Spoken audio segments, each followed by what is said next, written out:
방콕에서 차로 딱 2시간. 근데 도착하자마자 분위기는 완전 다른 세상입니다. 라군풀, 전용 비치, 그리고 조식까지.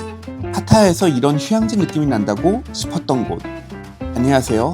반지하 사는 남자 반지남입니다. 오늘 소개할 안다즈는 하얏트 호텔 체인 중 젊고 힙한 감성을 노리는 브랜드 중 하나인데요. 정제된 고급스러움이라기보다는 깔끔하게 잘 만든 감성 숙소 같은 분위기를 지향하는 걸로 유명합니다. 그렇기 때문에 객실도 색감이 꽤 비비드하게 들어가 있고 태국 전통 가옥 느낌이랑 묘하게 잘 섞이는 게 특징인데요. 사실 태국까지 와서 리조트 휴양을 하려면 푸켓이나 끄라비, 코사무이 같은 곳을 한번 떠올리게 됩니다. 그런데 이런 곳들은 비행기를 한 번 더 타야 하고 내려서 또 이동하고 하루가 그냥 날아가 버리죠. 그런데 안다즈 파타야는 방콕 시내에서 차로 약 2시간 정도 이동하면 도착할 수 있는 파타야에 위치하고 있습니다. 그래서 방콕 여행을 하다가 리조트 휴양도 2박 정도 끼워놓고 싶다 이런 분한테 파타야가 정말 좋은 선택지가 될 수 있습니다. 저는 이동할 때 몽키 트래블 택시 예약 서비스를 이용했는데요. 그랩으로 부르는 것보다 조금 더 안전하고 가격도 더 안정적인 느낌이라 추천드릴만 했습니다. 막상 리조트에 도착하면 여긴 큰 건물 하나로 끝나는 리조트가 아니다 라는 게 바로 느껴지는데요. 건물들이 여러 개로 나뉘어져 있고 전체가 하나의 마을처럼 구성되어 있어서 오히려 더 오손도손한 느낌이 들었습니다. 체크인을 하면서 느꼈던 건 로비 라운지였는데요. 전형적인 로비 라운지 느낌이 아니라 그냥 카페 같은 공간에서 편하게 앉아서 서비스 받는 느낌이라 훨씬 부담이 없었습니다.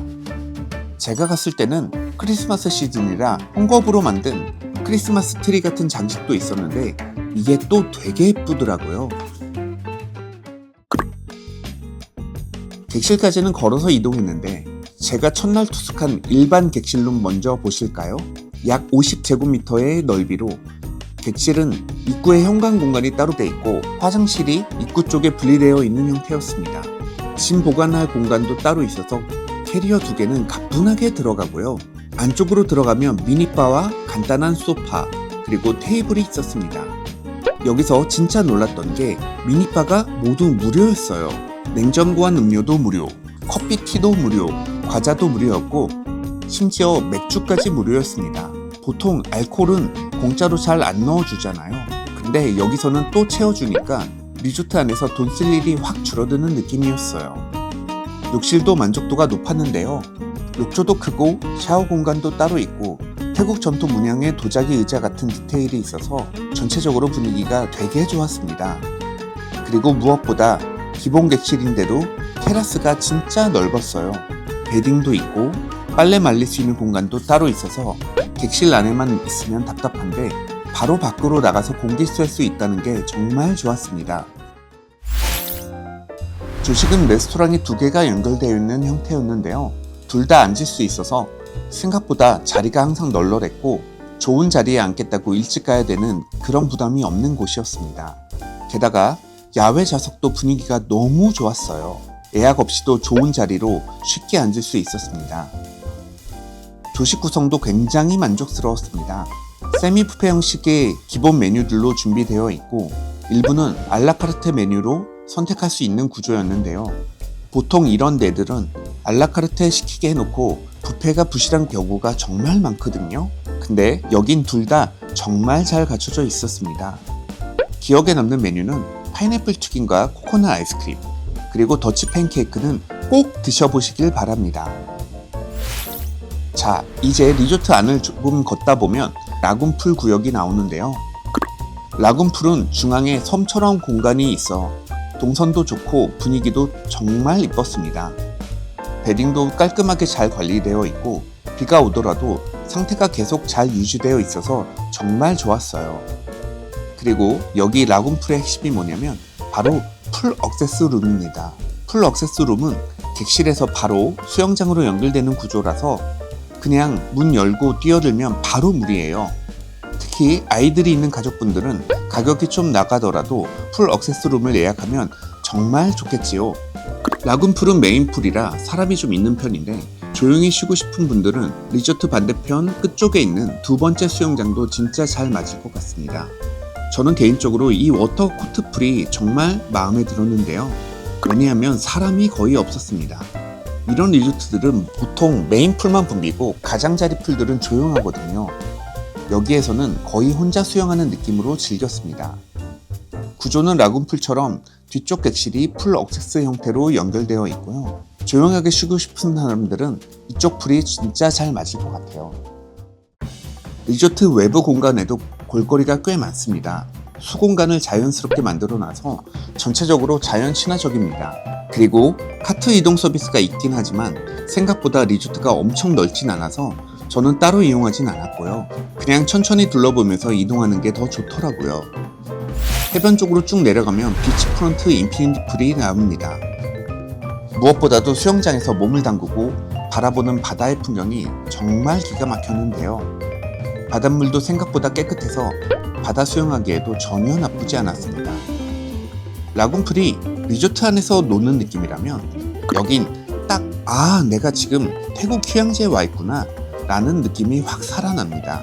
게다가 이쪽은 파타야 도심이랑 꽤 떨어져 있어서 분위기도 번잡하지 않고 되게 조용해서 너무 좋았습니다. 그리고 해변 쪽으로 내려가기 전에 피시클럽이라고 간단하게 술이랑 칵테일을 즐길 수 있는 공간도 하나 나오는데요.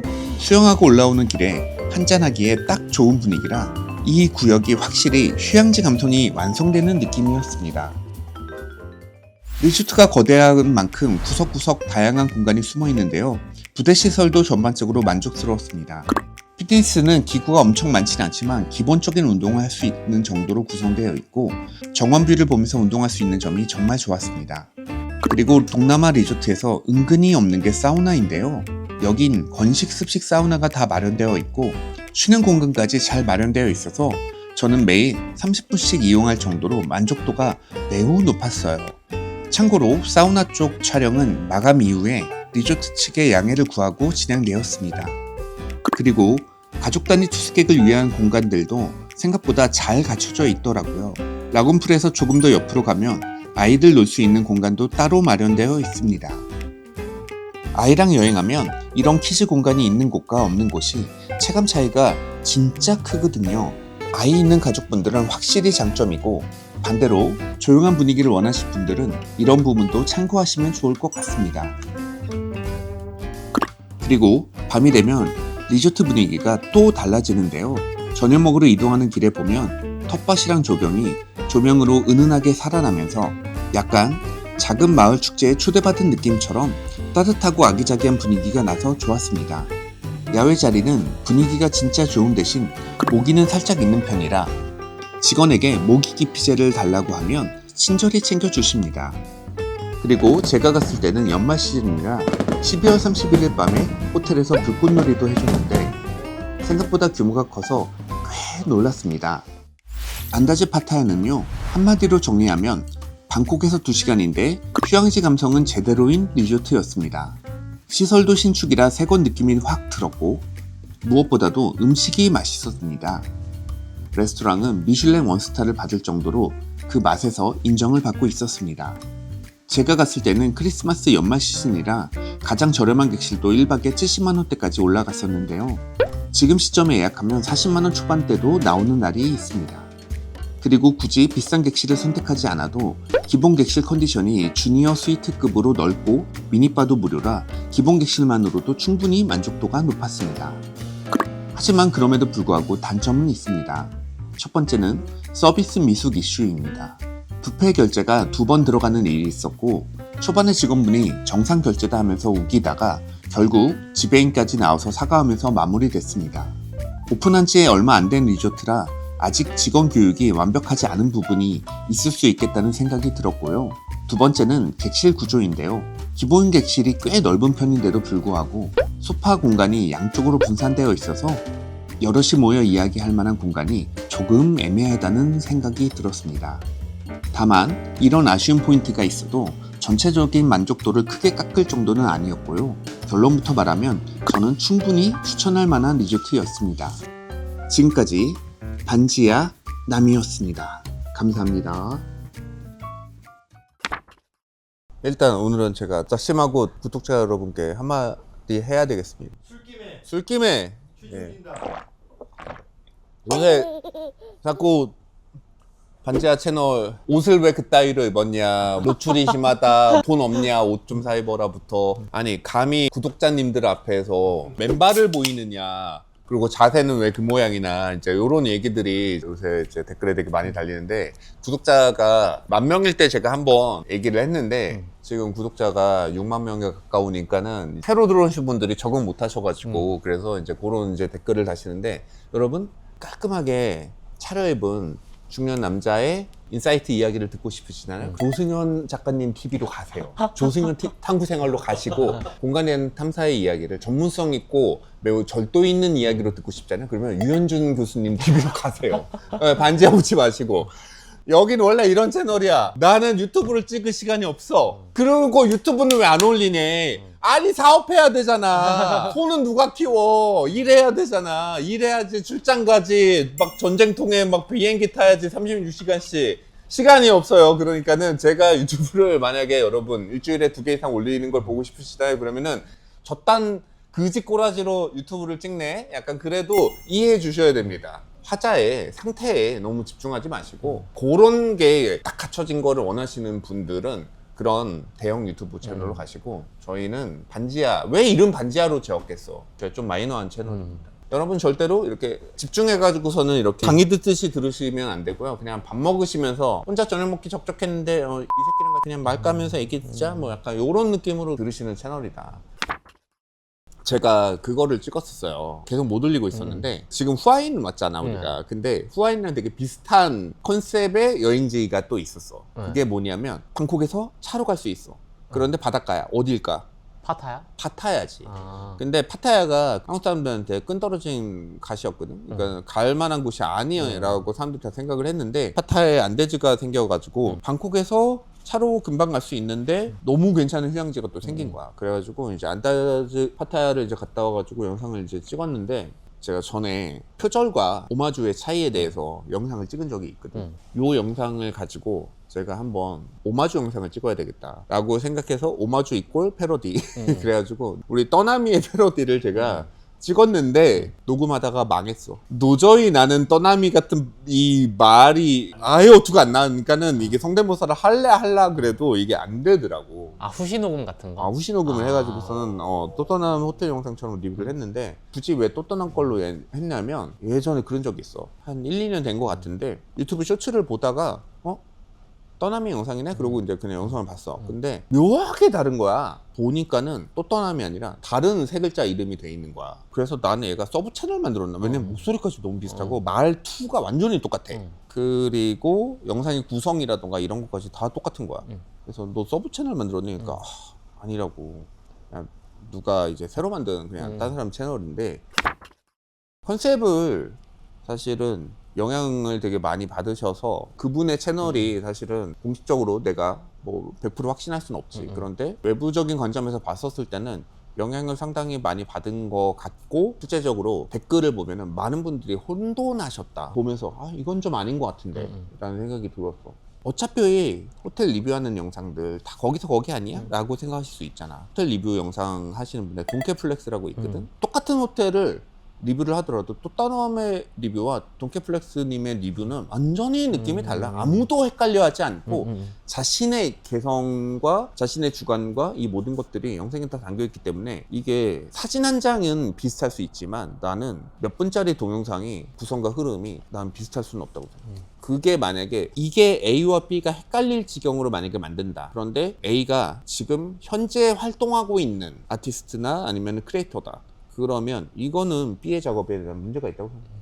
오마주와 표절을 구분하는 가장 큰 차이는 뭐냐면, 원작자가 해당하는 작업물을 보고 기분 좋게 웃을 수 있으면 그러면 오마주나 패러디라고 볼 수가 있는 거고, 그런데 원작자가 보고서는 기분이 나쁘잖아. 그 기분이 나쁘다는 게 패러디 갖고 짜증나네 이런 게 아니고 약간 기분 더러운 거 있잖아.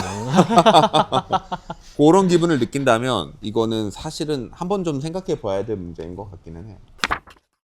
이제 초보 크리에이터가 잘 나가는 사람의 어떤 이제 성공 방식을 좀 벤치마킹할 수도 있는 거 아니냐, 이렇게 생각할 수도 있는데, 이거를 디테일하게 이제 옆에서 나는 보니까 이분이 그 스타일로 되게 빠르게 구독자를 몇만까지 모으시고 진짜 10만도 안 됐거든. 막 2, 3만 때부터 별의별 펜션부터 시작해가지고서 온갖 숙소들 광고를 유료 광고가 정말로 엄청나게 많이 그게 쫙 달리는 거야. 근데 나는 그걸 알거든. 떠나미의 유료 광고 원칙을 알거든. 진짜 유료 광고 잘 안 받아. 그리고 특히나 본인의 본업인 숙소나 호텔에 대한 유료 광고는 진짜로 거의 안 받아. 왜냐면 그 호텔을 유료 광고를 받아버린 순간 객관적인 말 할 수 있어 없어? 없어지니까. 없잖아. 그러니까 해달라는 요청이 들어와도 거절하고 본인이 내돈내산으로 찍거든. 그 원칙들이 있기 때문에 지금의 또 떠남이 있을 수 있는 건데, 근데 사람들이 헷갈릴 만큼 비슷한 방식으로 영상을 찍어 올리는 사람, 어투까지 비슷하게 흉내내는 사람이 사람들한테 추천하면 안 될 그런 수준 낮은 숙소까지 전부 다 유료 광고 받아가지고 진행을 한다 그러면은 엄청난 본인한테는 스트레스지. 원작 크리에이터는 안 했던 거를 돈벌이에 본인이 활용하는 느낌이어서 되게 별로다 싶었어. 그래서 망한 영상이었지만은 여행 정보로서의 가치는 있기 때문에, 그래서 오늘의 영상은 패러디일까요? 표절일까요? 아마도 우리 떠남이가 댓글을 달려줄 거다. 그래서 댓글을 보시면은 알 수가 있습니다. 오늘의 영상은 여기까지 끝. 울면서 오마줍니다 형님 하시는 거 아니야?